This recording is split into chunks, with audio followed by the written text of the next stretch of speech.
Kidney disease అన్నది ఎలా గుర్తిస్తారు ఒకళ్ళకి కిడ్నీ డిసీజ్ ఉందని చెప్పి? 50% of the kidney function loss అయ్యే వరకు కూడా మనకు అసలు సిమ్టమ్స్ ఉండవు.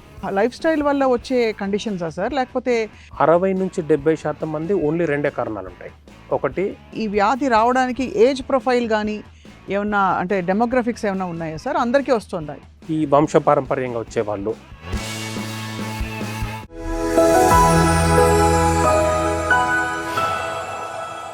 ఇది కేవలం సమాచారంగా మాత్రమే భావించండి. వైద్య నిపుణులను సంప్రదించండి. Hello and welcome to Sakshi life.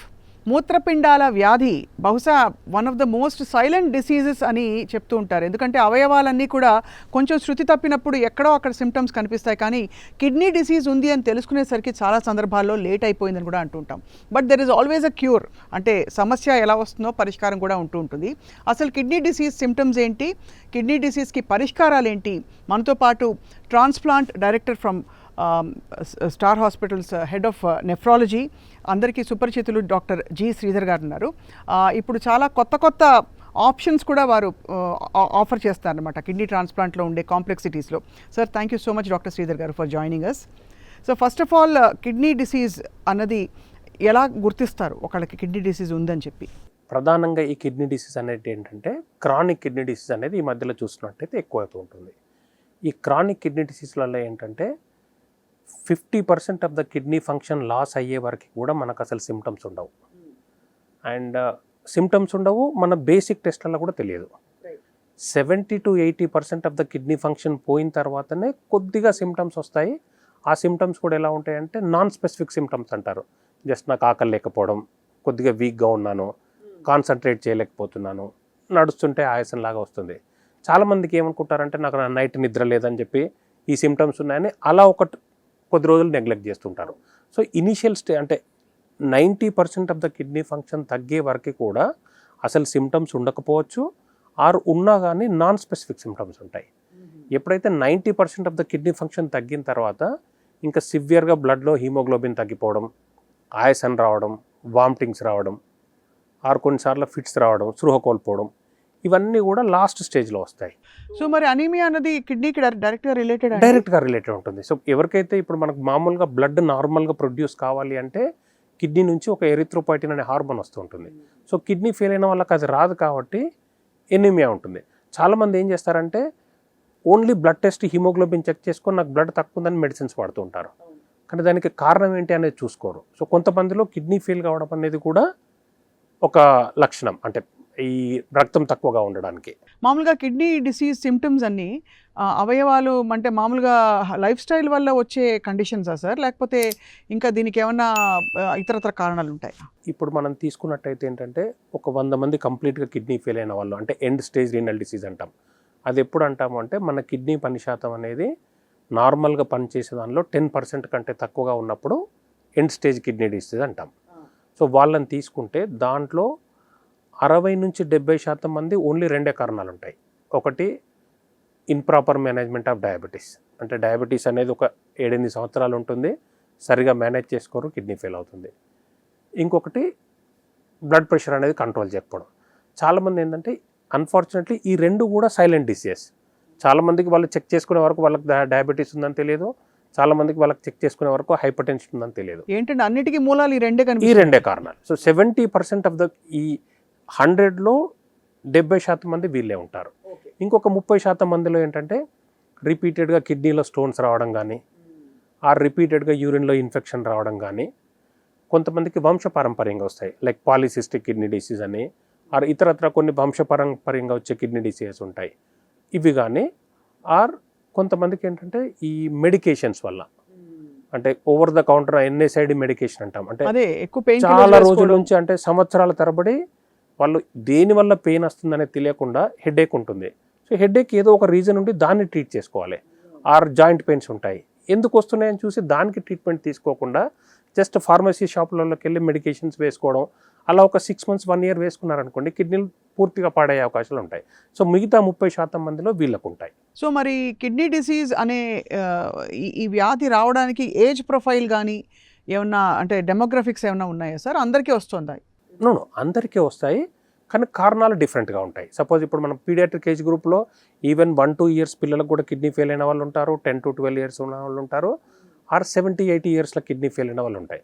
చిన్న పిల్లలలో చూసుకున్నట్టు ఏంటంటే ఈ వంశపారంపర్యంగా వచ్చేవాళ్ళు, ఆర్ కొంతమందికి ఈ అనటామికల్ అబ్నార్మాలిటిజం అంటే వాళ్ళకు బర్త్ అప్పుడే కిడ్నీస్ సరిగా ఫామ్ కాకపోవడము, ఆర్ బ్లాడర్ అనేది సరిగా ఫంక్షన్ చేయకపోవడం, ఇలాంటి కారణాలు ఉంటాయి.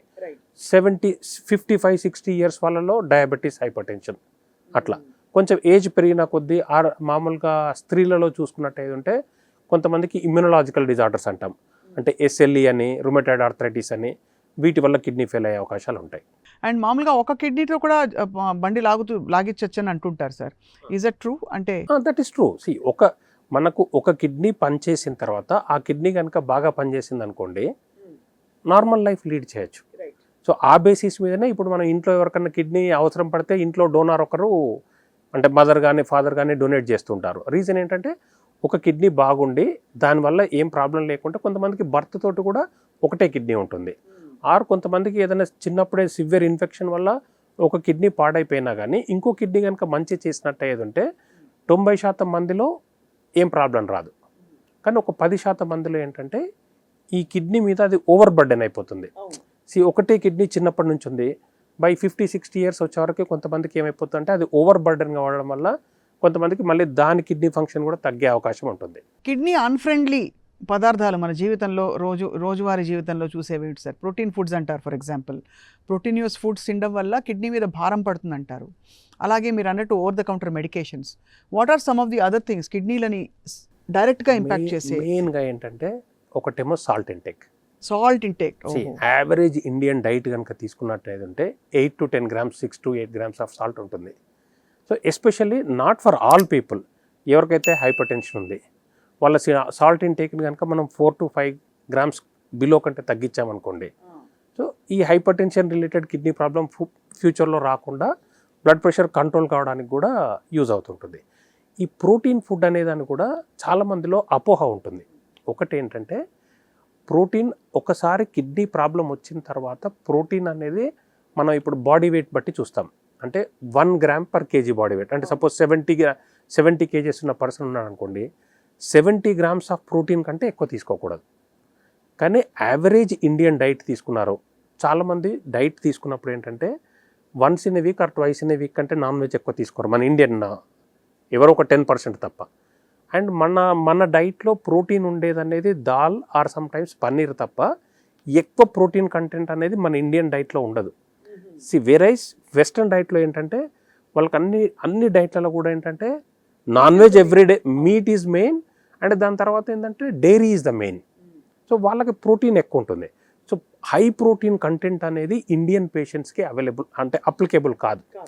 ఓన్లీ 10% ఆఫ్ ద పేషెంట్స్ ఎవరైతే ఇండియాలో ఉండి కూడా డైలీ నాన్ వెజ్ తింటారో ఆర్ డైరీ ప్రొడక్ట్స్ ఎక్కువ తింటారో వాళ్ళకే అప్లికేబుల్. సో చాలామంది ఏం చేస్తుంటారంటే ఎనీ కిడ్నీ ప్రాబ్లం రాగానే నువ్వు ప్రోటీన్ తీసుకోవద్దని చెప్పేసి అన్ని మానేస్తుంటారు. బాడీకి కావాల్సిన, ఈవెన్ కిడ్నీ పేషెంట్స్కి కూడా బాడీకి కావాల్సిన ప్రోటీన్ అనేది ఇవ్వాల్సిందే. సో ఇప్పుడు మనం తీసుకునే ఓన్లీ అంటే ఇండియన్ డైట్ తీసుకుంటే ప్రోటీన్ అనేది వచ్చేది ఓన్లీ దాల్ ఆర్ ఎగ్ తప్ప ఎక్కువ ప్రోటీన్ రాదు. దాల్లో కూడా ఎక్కువ కార్బ్స్ ఉంటాయి సార్. ఎక్కువ కార్బ్స్ ఉంటాయి దాల్లో కూడా. ఓన్లీ 100 grams ఆఫ్ దాల్ తీసుకుంటే మీకు ఒక 20 grams ఆఫ్ ప్రోటీన్ వస్తుంది.